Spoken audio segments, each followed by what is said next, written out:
And so I guess you believe in daycare centers and maternity leave and food stamps and all the things that go along with raising a kid if you don't have the money. Here's what I believe in, because I get sick and tired of people, particularly progressives, saying Carson grew up poor.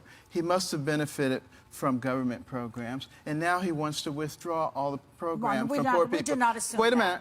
I've heard that so many times. You've heard it too. It's a bunch of crap. And what I really actually want to do is provide people with a mechanism for coming out of a state of dependency and climbing the ladder and becoming part of the fabric of America. It's elites. Elites have partnered with Marxists, and then they have really set ground and foundation within the Democrat Party for power to bring about a great reformation, a chaos within America, so everything can be reset. And so they have, again, partnered with multi-trillion-dollar programs like universal basic income to expand their power, and government elites and bureaucrats because they want to remain in power. And they're doing this they clear out everything, they fuel these protesters, and they create something new, Marxism within America. Takes me to Obamacare, because you said it's the worst thing that has happened in this nation since slavery. How is it slavery and over 9 million people have it? Let me tell you why. Why? Because this is supposed to be a country that is of, for, and by the people. The government is supposed to be there to facilitate life, liberty, and the pursuit of happiness. With this particular act, the government comes along and says, don't care what you people think. This is what we're doing. We're cramming it down your throat, and if you don't like it, too bad. Getting into the war. That essentially shifts. Because we did that. We've done that. That seems to be the way of the nation. But it shifts the relationship between the people and the government. The people are supposed to be at the pinnacle. The government works for us. It's not the other way around. And we need to restore that. Okay. That's very important. For the same people who supported BLM, what do communists ultimately want to do? They want to tear up. They destroy. That's what they are. They're destroyed. They want to destroy everything good. People don't understand this. We can have a country. Does America have its faults and problems? Absolutely. I love America, and I still say that. But to destroy it, to take out the roots, means that we will have a totally different country. We need to pay attention to this. I mean, from this whole idea of climate change to newcomers, illegals, infiltrating the country systematically. And this is the real systematic or systemic change that they're trying to bring about, because they're trying to codify this stuff into law. These are the things we need to pay attention to, because as you mentioned, they want to tear it all up, burn it all down, not only physically, but within the fabric of our institutions, tear those up, take away their legitimacy, and then put forward a new type of reset. And Glenn Beck talks about it, a great reset, a new world order. Exactly. A fundamental transformation spoken by former President Obama.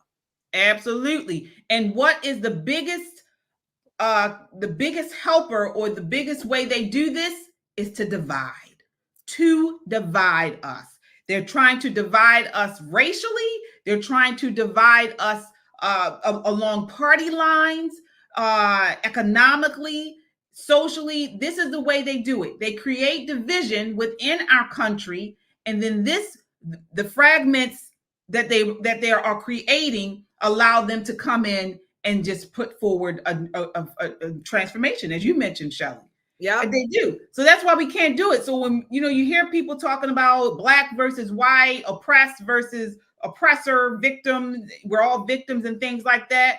We can't align ourselves with that. We really can't. Yeah, but it seems to have taken hold. It's not new. We've always heard these sentiments. However, now we're seeing that they have codified. They're putting it into law.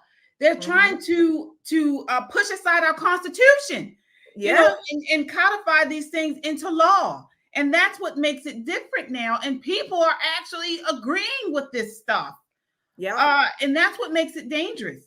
And even our corporate structure, you would think corporate and business would push against it, but they're not. because they've implemented these kind of stakeholder economy ideas.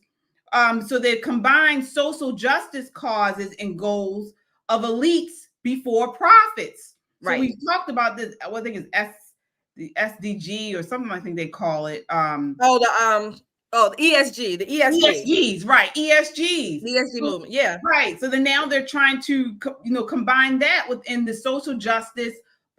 No longer are businesses just in it for profit. Which, when you think about it, profits equal individualism, because if they're focused on profits, they're focused on what the consumer wants. No, now you have them focused on these ESGs, this social justice scores. And so then that takes away from the individuality of profits. And I'm not sure if I'm saying it correctly.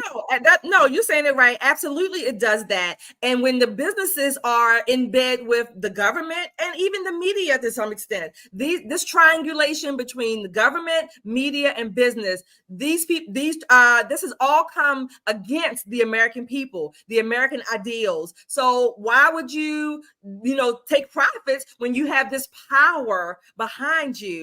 When you have this power structure and this power behind you that will quote unquote guarantee whatever you want, as long as the people are held with a foot on their neck, a la George Floyd.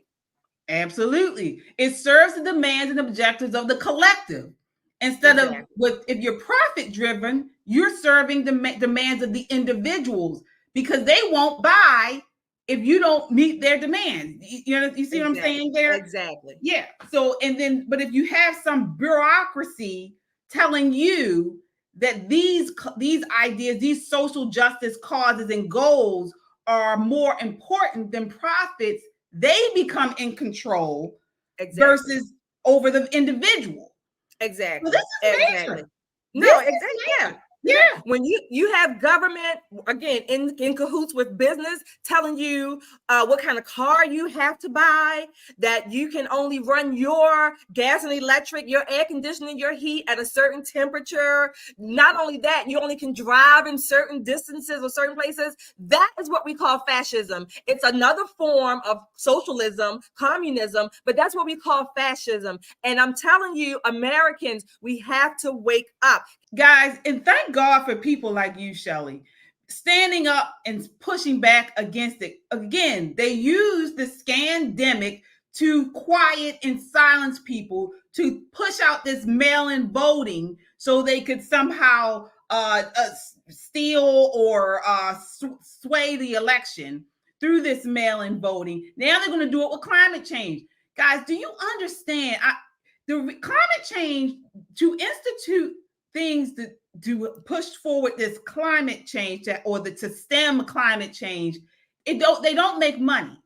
So this is why they're trying to now have high levels of deficit spending, because you need to do that to push forward green infrastructure, because green infrastructure doesn't make money. So now they're trying to push this idea that the deficit, it doesn't matter. We can spend. The deficit doesn't matter, because they need to use that in order to change infrastructure with this green new deal and things like that. Absolutely. This is what they're everything. All of this is it's by design. It's by design. It's by design. Yep. It's by design. And when the dollar is worthless, adding on to that, when the dollar is worthless, then you don't need money, because they have already allotted you your monthly worth of rations, your monthly worth of gas, your monthly worth of distance, and whatever else. So why would you need money? Right. I mean, why? That's why they want to push universal basic income. Exactly. This is why, as you mentioned, they use the dollar, they devalue it. Mm-hmm. High inflation, everything. So then they're going to push this whole idea of government programs, universal income, to expand power and income of government elites. This is by design. Yep. Once again, to take away our freedom. Same thing with the cars. They don't want us using gas. They don't want us using because they're trying to. This anti-car movement is real. They want us on electric so they can shut down the grid anytime and keep us where they need us to be at certain times. You know, it's all part of the design. That's right. They get to fly to Davos and anywhere else, but we are only mandated to stay within a certain radius and to drive a little electric car where we can't even recharge it if you wanted to every so many miles. This is, like you said, it's all by design. We better wake up. We better wake up. And the COVID scamdemic was the first thing to implement this stuff. And most people laid down like sheep and let them tell us what to do. We had to mail in voting. You know, you couldn't even see your family members if someone passed away. Closing churches and things like that. This was the first wave. They proved that they can do this. They can, sway us using fear to implement this stuff. They were handing out checks, handing out these checks to people, getting you used to this income being pushed on you by the government. A lot of people don't take welfare, but when they had the scamdemic and they were saying that they would get, and they made you take the checks. I believe they made a lot of people take these checks. Because a lot of them, it was automatic based. I think the first, was it one or two different checks? Because I didn't get any check, okay? But I think it was one, maybe two. I think the first one was automatically. They based it on like prior years' taxes or something. And then the second or third one, by that time, people had filed their taxes. And I think you may have gotten another one depending on whatever your income was. Well, this was the first time I had heard of young people getting these types of checks.